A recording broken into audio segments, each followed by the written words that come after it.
lovely computer people, and welcome back to another episode of Lost in the Farmer's Market, where we're looking at this lovely plant in front of you and may or may not be interrupted by random cat butt. Because apparently they are determined to be in the video this week, but whatever.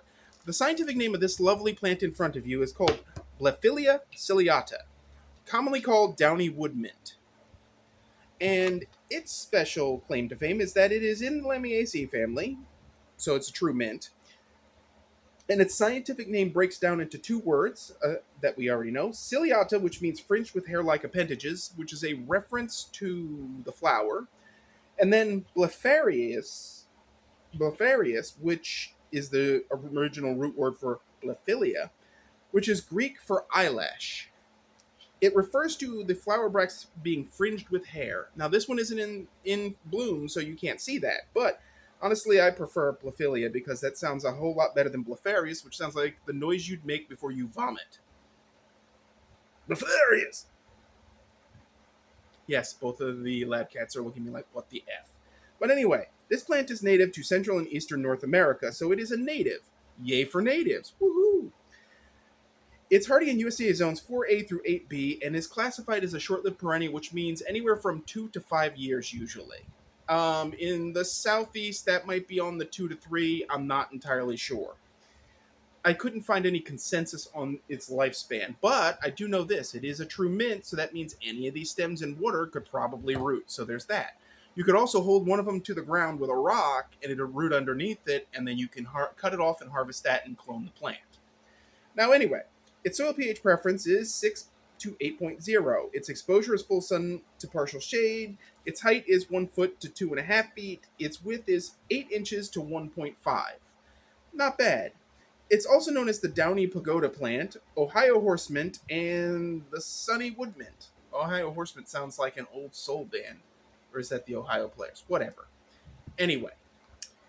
Now, this plant's scientific name was originally named by Linnaeus, and he listed it as Monarda ciliata, but that was changed by George Bentham, who lived between 1800 and 1884, and he gave it its current name, which is stuck. This plant attracts pollinators such as short and long-tongued bees, bee flies, syrphid flies, butterflies, and something called a skipper, which I'm not entirely sure what that is, but, you know, I was too busy researching the plant, not the pollinators. Anyway, for the record, I wasn't aware there were short and long-term bees, and who goes out there and measures this? Do they get a little tiny ruler? Whatever. That is a sidetrack. Anyway, this plant has mildly minty leaves, which are safely edible, safe for pets, people, whatever. I'm not sure about livestock. I didn't dig that far into it, but it is a mint, so it should be okay, though then again, perilla, also technically a mint. It has drought tolerance, but will not tolerate constantly wet soil, so I wouldn't plant it in swampy areas. It will tolerate areas with high water tables, and that actually will work to its benefit. But I wouldn't put it in any area where there's constantly standing water or anything like that. Now, beyond this, the roots of the plant are mainly fibrous and quite shallow. So the pot I've got it in is a tall, narrow pot, which means its roots will occupy the top quarter or so.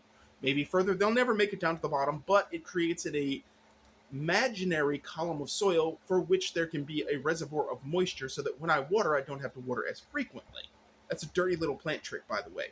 Tall, narrow column cylindrical pots are actually really good for things to grow deep roots and or to give them a good column of soil to survive, well, the laser sun summer that we're having in 2024.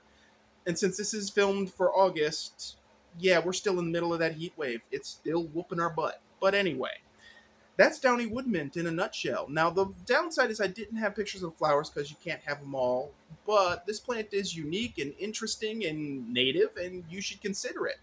At the very least, you get a new minty flavor to try in your kitchen. Now, I hear you can extract that well with alcohol, but I also hear it makes a nice straight herbal tea.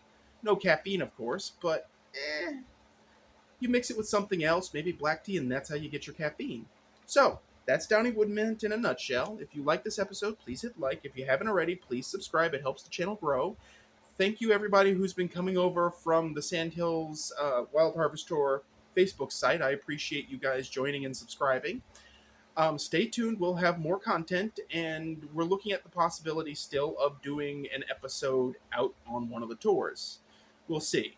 That requires recon though and preparation, which, for the audience, it's worth it. So, thank you for watching, and as always, folks, keep them growing.